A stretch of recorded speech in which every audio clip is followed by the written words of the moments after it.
Ndani nyumba tuko na episode ya pili ya tamthilia bomba sana hapa. Wasema Missing Crown Prince na The Chosen One. Sasa hivi tamthilia utapata kwa njia ya WhatsApp kama utakuwa unahitaji ile full HD au ile ambayo imetafsiriwa kwa lugha ya Kiswahili direct. Unaweza kutucheck kwa 0686414059 pale WhatsApp ukapata burudani bomba sana hapa ya Missing Crown Prince. Baada kupigana pigana for DJ kutoka ZC Production jumba la burudani, na sisi tuendelea kutamba na mzigo hapa. Basi tunaangalia pale ambapo tuliishia kwamba daktari alikuwa na wasiwasi juu na uchunguzi ambao unatakiwa uanzishwe na Crown Prince kwa kujitambua kwamba huenda binti kuna kitu ambacho kimetokea akiko sawa tofauti na ripoti ambayo ilikuwa imetolewa na daktari. Basi kuna ujumbe ambao Mwamba aliweza kupatiwa majira asubuhi akiwa katika shughuli zake za uchunguzi, na ujumbe ulikuwa unamuelekeza kwamba ingekuwa ni vyema kama angepata nafasi ya kwenda katika lile jumba ambalo wanafanyaga operation, kwani ataweza kutambua kitu ambacho kimejificha zaidi. Hatimaye baada ya Mwamba kuingia huku, alikutana kitu cha kumshangaza kwanza, kwamba Malkia yani Queen anaonekana ana mahusiano na huyu mtu ambaye kwa sasa atupati nafasi ya kuiona sura yake. Hii ilimfanya bwana mdogo ajisikie vibaya sana, kwa sababu aliona ni kama tunda la mzee tayari linachukuliwa na mnyabumbu fulani. Queen ndio yagawi hapa live bila chenga, anaonekana yuko na mtu, lakini kuna mshtuko ambao ulipata Malkia. Alisi kama kuna kitu hakijakaa sawa katika ile eneo, lakini baadaye alionekana tu ni kama paka ndo mpita katika maeneo. Basi iliyofanya aweze kutoka katika kile chumba watu hao wawili ambao mmoja atakupata bahati ya kuiona sura yake, lakini bwana mdogo baada ya kuingia aliweza kukutana na kitu fulani ambacho kilimrudisha nyuma kwenye kumbukumbu moja ya mwanzo kabisa. Anasema hizi zimekaa kama utambulisho kwa mtu yote ambaye anafanya matibabu katika jumba la kifalme, yani hivi ni kama vyeti kwa miaka ya zamani. Basi baadaye bwana mdogo akiwa ametulia tala bintibu aliweza kuletewa msosi na wafanyakazi wa jumba la kifalme, lakini kwa wakati huo bwana mdogo hakuwa hata na hamu ya kuhitaji kupata chakula, kwani kile ambacho alikiona kilikuwa tayari kimemuumiza sana. Basi upande wa pili kwa mkali Mr. Prime Minister hapa amekuja kwa binti yake na ambaye ingekuwa vema angeachana naye alichomwambia tangia mwanzo, kwa sababu saizi ni wakati sahihi wa kujiandaa na maandalizi ya ndoa. Hasa binti anajaribu kumueleza babake ya kwamba kitu ambacho mzee anakifikiria kwa sasa akipo kwenye akili yake, hivyo alikuwa anaomba mzee angemtengenezea nafasi nyingine ya kumwacha afanye kile ambacho anakiona sawa, lakini mzee asema lazima tumalize kile ambacho tumekianza. Sasa bibi, kuna watu waliona wanaingia katika chumba cha mzee wake. Hapa mzee aliweza kupatia kiasi cha fedha kikubwa sana watu hao na kuambia ni lazima wahakikishe wanamaliza kazi ambayo amepatia. Sasa hatujui ni kazi gani. Moja kwa moja mzigo unatosha upande wa pili kwa binti. Hapa binti alikuwa anajaribu kutafuta nafasi ya kuweza kutoroka, lakini huyu mtu ambaye ni kama bodyguard lakini nyuma mchezo ni kakake aliweza kumwambia tu kwa saizi hakuna nafasi ya kuweza kutoka. Kumbukumbu bado inazidi kumtesa Prince na anazidi kuumia sana juu ya kile ambacho kimetokea, na hapa Nice Pombe ndio kingekuwa kitu pekee cha kuweza kumsaidia aweze kukaa sawa. Sasa yeye akiwa na bodyguard wake katika nje ya jumba la kifalme wakaendelea kupata unywaji. Katika eneo ambalo wanapata unywaji iliweza kutokea fujo moja kubwa sana, na hapa bodyguard alikuwa anajaribu kumtoa Prince, lakini kwanza bodyguard alizimwa, alafu Mwamba ambaye ni Prince aliweza kuchukuliwa na watu fulani hivi ambao ni wale watatu tuliowaona mwanzoni kule wakipata ofa kutoka kwa mzee. Sasa mzee kuna kitu anakisubiri, lakini binti naye pia amefungiwa ndani. Lakini nataka nikumbushe kitu kimoja ya kwamba huyu mzee kuna kitu aliambiwa na shaman, yani yule mtabiri, ya kwamba kuna namna anatakiwa afanye kama anahitaji kutengeneza nafasi ya mtoto wake kuingia katika jumba la kifalme akiwa kama malkia. Basi bwana mkubwa alimwambia mzee kwa sasa nafikiri kila kitu kimekamilika. Upande wa pili kwa bibi naye alikuwa anaonekana ni mtu mwenye mashaka zaidi, lakini mzee anasili na mchezo ambao anaamini anaujua yeye tu. Basi baadaye binti alipata nafasi ya kuingia katika eneo ambalo alikuwepo ni kama kakake, na hapa aliweza kujaribu kumwomba sana kwa kile ambacho anakiona hakiko sawa, na huyu Mwamba alikuja kwa ajili ya kumfuata binti ambaye ni kijakazi wa binti yule. Asema unahitajika na bosi na huko utakwenda kujibia vitu mbalimbali. Mimi sijui nini ambacho anaitiwa huyu mfanyakazi.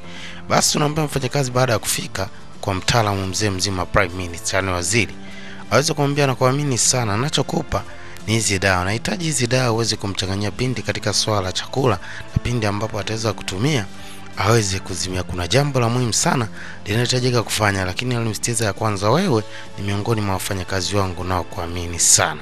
Basi bibi baadaye aliweza kubeba kile chakula na kupeleka kwa binti ili binti aweze kukila na aweze kulala. Sasa binti alikuwa anajaribu kumzuia binti asije akala kile kitu, lakini akiwa amegeuka upande wa pili unaambia binti akafakamia lile bakuli pasipo kujua ndani ya lile bakuli kuna kitu ambacho ni kama kilevu. Sasa ile bibi anageuka upande wa pili kuangalia nini ambacho kinaendelea, anakuta ndo kwanza bibi amesha kunywa mchuzi wote, yani supu ni kama mti. Kwa hiyo haitachukua muda binti atakuwa katika hali hatari zaidi, lakini binti alikuwa anajaribu kukumbuka pia maneno ambayo aliambiwa na mzee ni kwamba lazima awe na kisha anaweka umakini zaidi kwenye kile ambacho anaambiwa.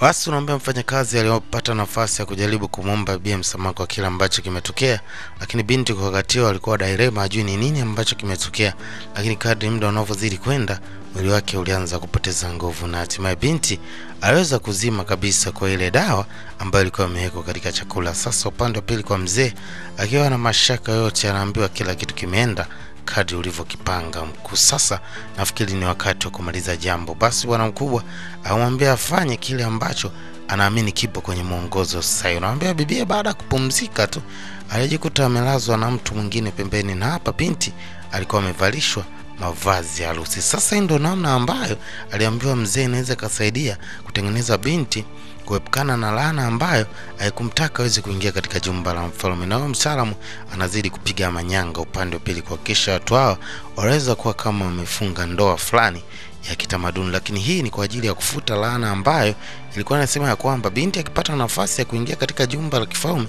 itakuwa ni kama laana moja kubwa sana. Basi kwa upande wa pili kwa bodyguard naye baada ya kuzinduka na mtafuta bosi wake ni wapi alipoenda, basi kwa mafanikio yoyote kujua mtaalamu tayari ameshanaswa na watu ambao wanafanyisha kitu kimoja cha ajabu zaidi. Sasa baadaye binti baada ya kushtuka tu akakuta pembeni kuna mtu ambaye amefungwa na amelazwa katika kitanda kimoja. Hii ilimshtua sana pia. Basi bibi alijaribu kutafuta nafasi ya kumuita mfanyakazi wake japo aweze kumuuliza nini ambacho kinaendelea. Basi baadaye binti alikuwa ni mtu mwenye roho nzito sana ya kujaribu kutoka nje, lakini kutokana na ushawishi wa binti aliweza kufungua mlango na kuingia ndani, na hapa aliweza kupatia mwongozo wa kile ambacho kimetokea. Lakini binti alikuwa na akili sana, akamwambia basi ingekuwa ni vyema kama wewe ungevaa mavazi na wewe ndio onekane bibi harusi, na mimi sitahitaji kuvaa mavazi ya kibibi harusi, cha msingi mimi nivae mavazi ya kifanya kazi. Basi kutokana na tamaa binti yule alifurahi sana kuvaa mavazi haya, na hapa alikuwa anafanya tu kwa ajili ya kumsaidia rafiki yake.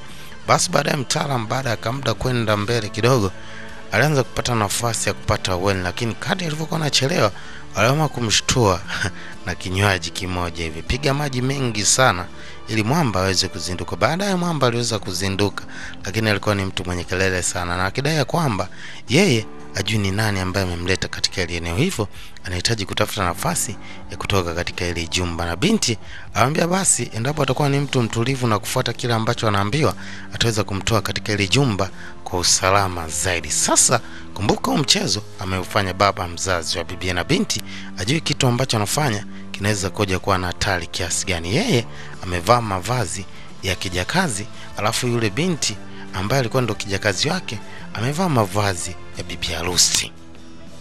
Sasa bibi yupo kwenye hatihati za kuhakikisha anamtorosha mwamba katika ile jumba la babake ili aweze kumsaidia mtu tu. Basi wanaambiwa watafuta kangazi ambao kametengenezwa kwa miti ya bambu, yani mianzi ile, na hapa ilikuwa ni katika fence ambayo walikuwa wanahitaji kutengeneza nafasi ya kumfanya mkali aweze kupanda na aweze kutoka katika eneo la nje. Basi tunaambia tala binti mwamba wa kufahamika kwa jina la Prince. Jina nishakupa katika episode ya kwanza, kwa hiyo tulia wewe. Aliweza kuambamba na kuruka kwenda upande wa pili, na baadaye binti alimwambia huyu ni vema angelejea kule ili kuhakikisha wala support kitu. Mwanaume alishikwa tarabu afu akarushwa akatulizwa nje kitaalamu zaidi. Basi akaambiwa tulie kuna mtu ambaye ni kama alishuhudia ile tukio, lakini baadaye akupata nafasi ya kuelewa nini ambacho kinaenda. Sasa unaambia upande wa pili kwa mzee mzima aliona ngazi inarudishwa, afu pia anamuona binti anapita katika ile maeneo akiwa amevalia mavazi. Yeye anachoamini yule ambaye anapita pale ni binti yake, hivyo alimwambia kijana wake ya kwamba anafikiri kila kitu kimeenda sawa, lakini hakikishe anazidi kumwekea uangalizi sana mtoto wake kwa sababu ana uhakika na kile ambacho kinazidi kusonga zaidi. Basi mzee anajua kwamba aliyopo ndani ni binti yake, lakini binti yake tayari amefanikiwa kutoka kwenye ile jumba na anahitaji kumsaidia Mwamba. Sasa unafikiri nini ambacho kitajiri katika episode safi inayofuata ya mziki bomba sana wa Missing Crown Prince? Kumbuka inapigwa na Fao DJ kutoka DC Production.